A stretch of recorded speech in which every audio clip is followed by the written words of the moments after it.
Калмыцкий народный эпос «Джангар». Песнь о поединке великого Найона Джангара с ясновидцем Алтаном Цеджи. Единственный в древнем роду Джангар, ныне великий Найон, был на 5-м своем году стариком Шикширги полонен. Изучив подробно дитя, исследовав со всех сторон, истину обретя, из людей он один рожден. Из начала мира сего стать владыкой мира всего и могучим и славным стать, ханом семидержавным стать. Старый Менген Шикширги решил Джангара убить в молодые года.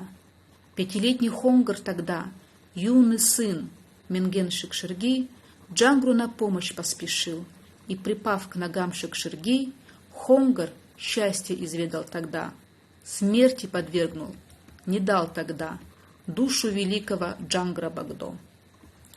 Стал раздумывать Шикширги, как убить потаенно дитя, уничтожить Найона дитя.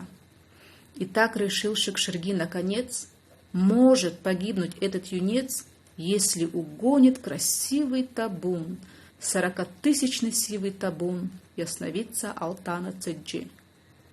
Явную гибель найдет Найон, яростной стрелой сражен, ядом напитанной удалой, ясневого лука стрелой. К этому времени Джангар Найон лета 6-го достиг своего. Вот однажды отправил его Шикширги на великий угон 40-тысячного табуна. Оседлав своего скакуна, Джангар поскакал на восток. Полетел Аранзал, как стрела. Оказывался юный ездок то спереди, то сзади седла. Длиннохребетный конь Аранзал ночами не считал, утрами не считал. Так он 3 месяца проскакал. Черной пыли взвелась полоса, подпирающая небеса. Через 49 дней Джангар увидел вершину горы, покоилось небо на ней. Взобравшись на вершину горы, взглядом холодным окинул Найон землю со всех 4 сторон. Среди золотых горных громад засверкала башня Барват. Заволновался красивый табун, 40-тысячный сивый табун. Через истоки множества рек переправился Джангар потом, завладел он могучим скотом. Окриком в кучу собрал табун и словно тучу погнал табун.